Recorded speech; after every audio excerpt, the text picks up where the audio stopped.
Bharat Ratna doctor बाबा साहब अम्बेडकर की जयंती का कार्यक्रम किया। सभी दलों ने कोशिश की कार्यक्रम करने की, ये दिखाने की कि वो बाबा साहब को मानते हैं, बाबा साहब के अनुयायी हैं। और उत्तर प्रदेश सरकार ने भी एक बड़ी कोशिश की कि ये दिखाने की कि वो बाबा साहब अम्बेडकर के अनुयायी हैं।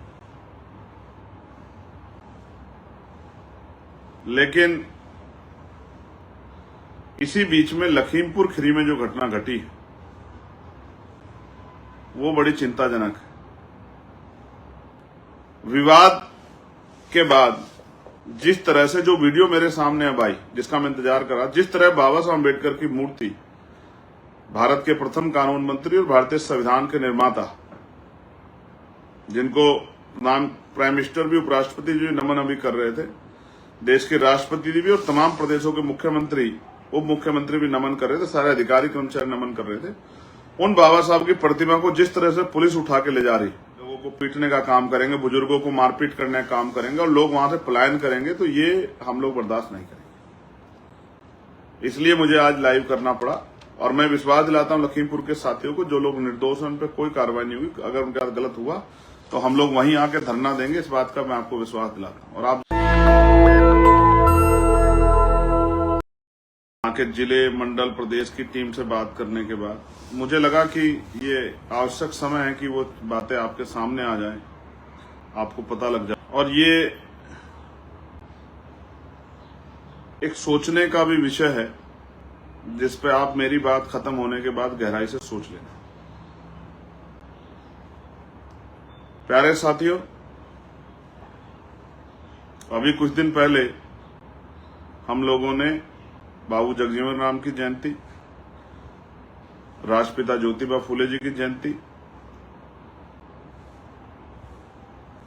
माननीय बीपी मंडल जी की पुण्यतिथि और भारत रत्न डॉक्टर बाबा साहब अम्बेडकर की जयंती का कार्यक्रम किया। सभी दलों ने कोशिश की कार्यक्रम करने की, ये दिखाने की कि वो बाबा साहब को मानते हैं, बाबा साहब के अनुयायी हैं। और उत्तर प्रदेश सरकार ने भी एक बड़ी कोशिश की कि ये दिखाने की कि वो बाबा साहब अम्बेडकर के अनुयायी हैं। लेकिन इसी बीच में लखीमपुर खीरी में जो घटना घटी वो बड़ी चिंताजनक है। आप जानते हैं कि मैं संविधानवादी, मानवतावादी, अम्बेडकरवादी व्यक्ति हूं, अर्जकवादी व्यक्ति हूं और इस आधार पे, वैचारिक आधार पे मैं हिंसा का कतई समर्थन नहीं करता। लेकिन किसी भी हिंसा के पीछे, किसी भी घटना के पीछे अगर कोई बहुत महत्वपूर्ण असंतोष हो तभी कोई घटना घटती। जो लखीमपुर खीरी में हुआ, जैसा मुझे बताया गया कि पिछले 15, 16, 17 साल से एक जमीन को लेके विवाद जारी है और बाबा साहब अम्बेडकर को मानने वाले लोगों ने एक जमीन, जो सरकारी जमीन है, उस पे बाबा साहब अम्बेडकर की प्रतिमा रखने की बात उनकी तरफ से होती हुई दिखाई दी। और मैं भी 2 दिन से उस घटना को वॉच कर रहा हूं, क्योंकि मैं तत्कालिक किसी चीज पर रिएक्शन नहीं देता। पहले चीजों को जानता हूं, समझता हूं, परखता हूं, कसौटी पे ले जाता हूं, उसके बाद अपनी बात रखता हूं। ना एकदम से मैं कहीं जाता भी नहीं हूं। हालांकि मेरे चाहने वालों को और जो जिनके दिमाग में मैं हर समय रहता हूं, उनको बड़ी चिंता होती है कि मैं वहां नहीं गया, मैं वहां नहीं गया, मैं वहां नहीं गया। मैं वहां जाता हूं जहां प्रशासन, पुलिस, सरकार कमजोरों का दमन करती है या अपराधियों के पक्ष में खड़ी जाती है। मैं वहां जाता हूं जहां अन्याय होता हुआ दिख रहा होता, अन्याय हो रहा होता और लोग उम्मीद करते हैं कि हमें न्याय मिले। तो लखीमपुर खीरी में जो घटना हुई, मैं उसका समर्थन नहीं करता। किसी भी तरह की हिंसा नहीं होनी चाहिए। लेकिन जो मुझे बताया गया कि अगर ऐसा कोई विवाद था तो प्रशासन ने, उनकी LIU, इनकी इंटेलिजेंस कहा थी, उस घटना को पहले क्यों नहीं संभाला गया, उस विवाद को पहले क्यों नहीं खत्म किया गया, उसको रिजोल्व क्यों नहीं किया गया। कहीं भी कोई विवाद होता है तो पुलिस प्रशासन उस पर पैनी नजर रखती है, एडमिनिस्ट्रेशन पे पैनी नजर रखता है, लोकल इंटेलिजेंस जो है LIU के जरिए हम पे रिपोर्ट होती, तो हमारी तैयारी क्या होती है। विवाद के बाद जिस तरह से जो वीडियो मेरे सामने अब आई, जिसका मैं इंतजार कर रहा, जिस तरह बाबा साहब अम्बेडकर की मूर्ति, भारत के प्रथम कानून मंत्री और भारतीय संविधान के निर्माता, जिनको नाम प्राइम मिनिस्टर भी, उपराष्ट्रपति जी नमन अभी कर रहे थे, देश के राष्ट्रपति जी भी और तमाम प्रदेशों के मुख्यमंत्री, उप मुख्यमंत्री भी नमन कर रहे थे, सारे अधिकारी कर्मचारी नमन कर रहे थे। उन बाबा साहब की प्रतिमा को जिस तरह से पुलिस उठा के ले जा रही, और लोकल जो लोग हैं, जो काम एडमिनिस्ट्रेशन का है, अगर कहीं किसी ने मूर्ति रख दी है तो उसको सहसम्मान हटाकर और रिक्त करके, और जब तक सामंजस्य न बन जाए तब तक जो वो स्थान जो रिक्त कर ले उसको अपने कब्जे में ले, ये पुलिस की जिम्मेदारी एडमिनिस्ट्रेशन के सहयोग से। लेकिन जिस तरह से बताया गया कि वहां के लोकल कुछ लोगों ने वो मूर्ति मौके से हटा दी, ये तो किसी भी तरीके से जायज नहीं।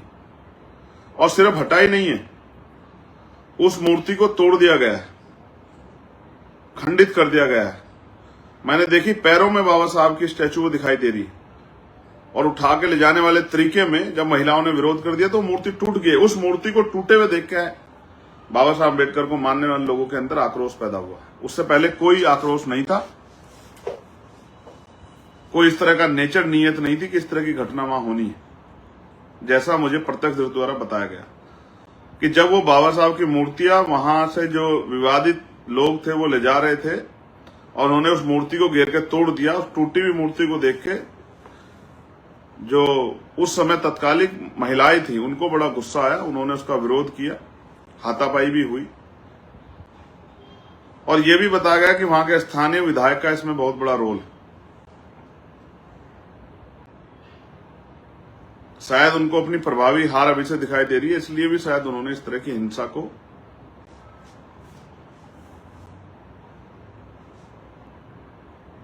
स्वरूप दिया है, और वो उस क्षेत्र को हिंसा में झोंकना चाहते हैं।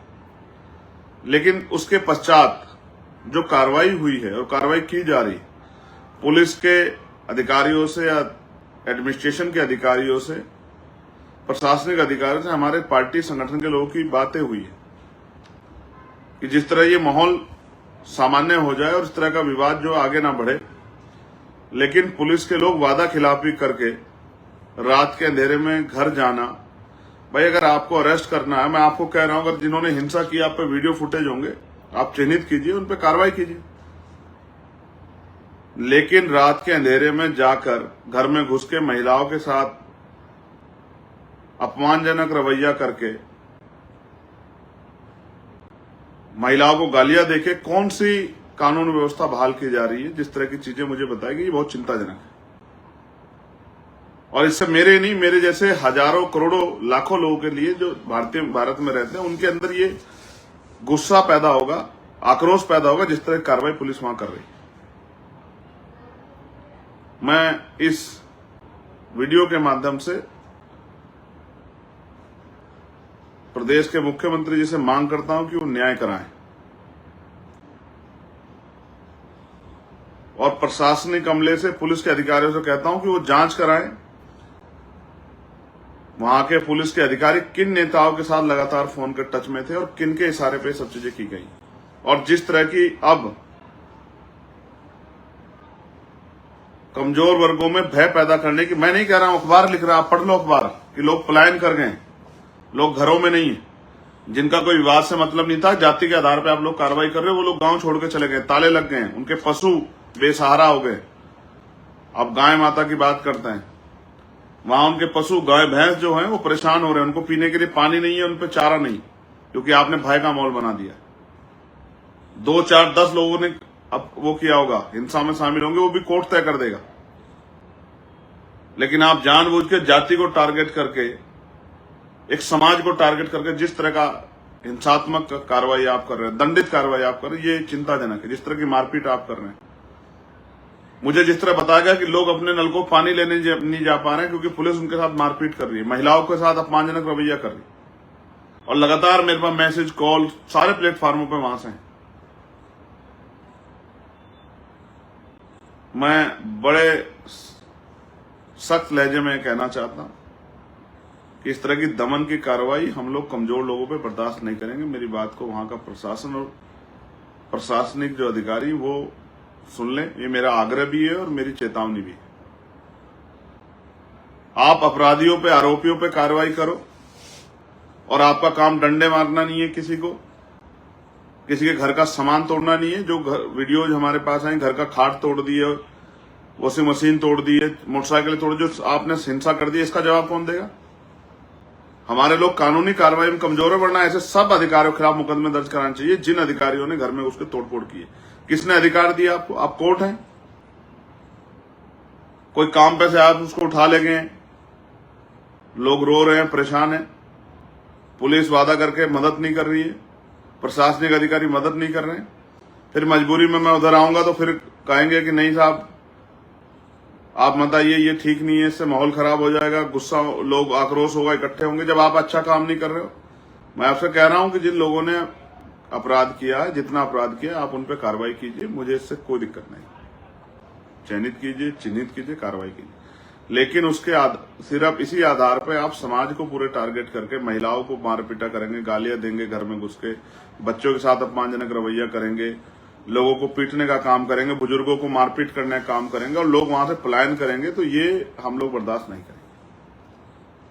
इसलिए मुझे आज लाइव करना पड़ा, और मैं विश्वास दिलाता हूं लखीमपुर के साथियों को, जो लोग निर्दोष हैं उन पर कोई कार्रवाई नहीं हुई। अगर उनके साथ गलत हुआ तो हम लोग वहीं आके धरना देंगे, इस बात का मैं आपको विश्वास दिलाता हूं। और आप जानते हैं मैं झूठ नहीं बोलता हूं और वादा भी झूठा नहीं करता। ऐसे ही यहां उत्तर प्रदेश के नोएडा में एक और घटना घटी, आपको इसका आपका ध्यान आकर्षित करता हूं। मजदूरों ने विद्रोह किया है क्योंकि उनसे जो वादा हुआ था वेतन वृद्धि का, वो नहीं हुआ, और जब उनके साथ जो वादा हुआ और वादा खिलाफी, उसके बाद ये सब हुआ। और फिर मैंने जो कल जो वीडियो देखी, डरावनी थी कि बेटियों को पीटा जा रहा है, जेंट्स पुलिस जो है, मेल पुलिस के जवान थप्पड़ मार रहे हैं, लाठी मार रहे हैं, लात मार रहे हैं। ये उत्तर प्रदेश है, ये मुख्यमंत्री जी आपकी कानून व्यवस्था है, ये है बेटियों के साथ का सम्मान, यही है नारी बंधन जो आप लेके आए हैं, केंद्र की सरकार आपकी। इस तरह महिलाओं का आपके पुलिस के लोग, वीडियो में आप पे नहीं पहुंची तो आप मंगा लो अपने अधिकारियों से, किस तरह सरेआम लात मारी जा रही है बेटियों को, जेंट्स पुलिस, मेल पुलिस द्वारा डंडे मारे जा रहे हैं, थप्पड़ मारे जा रहे हैं, मुक्के मारे जा रहे हैं। ये है कानून व्यवस्था, ये है आपका अपराध रोकने का तरीका। अपराधियों को तो रोक नहीं पाते, अपराधियों आप सरेंडर कर जाते हो, लेकिन इस तरह की हिंसा की जा रही है। निर्दोष लोगों को जेल भेज दिया है, जिन परिवारों को, दूसरे प्रदेशों के परिवार के लोग जो यहां काम कर रहे थे, किसी का बेटा, किसी की बेटी, उनको आपने जेल में भेज दिया है। वो आपको आई कार्ड दिखाते रहे कि साहब हमारा तो कोई दोष नहीं, हम तो आज काम पे हैं, लेकिन आपने, क्योंकि आपको खाना पूर्ति करनी है, संख्या बढ़ानी है, आपने जेल भेज दिया है। उन परिवारों पर क्या बीतरी होगी? मैं अपनी पार्टी के लोगों से कहूंगा, नोएडा के जो हमारे सीनियर लोग हैं, कि वो लोग जिम्मेदारी उठाएं और ऐसे निर्दोष लोग जिनको जेल भेज दिया गया है उनसे मिलें और उनकी बेल कराने का काम करें, और जो पुलिस दंडात्मक कार्रवाई कर रही है, हिंसात्मक, उसको भी रोक लगाने का काम करें। और वहां भी जो प्रशासनिक और पुलिस के अधिकारी जिनकी लापरवाही से लखीमपुर की घटना घटी, क्योंकि लिखा गया अखबार ने, अगर पुलिस समझदार दिखाती तो नहीं होता।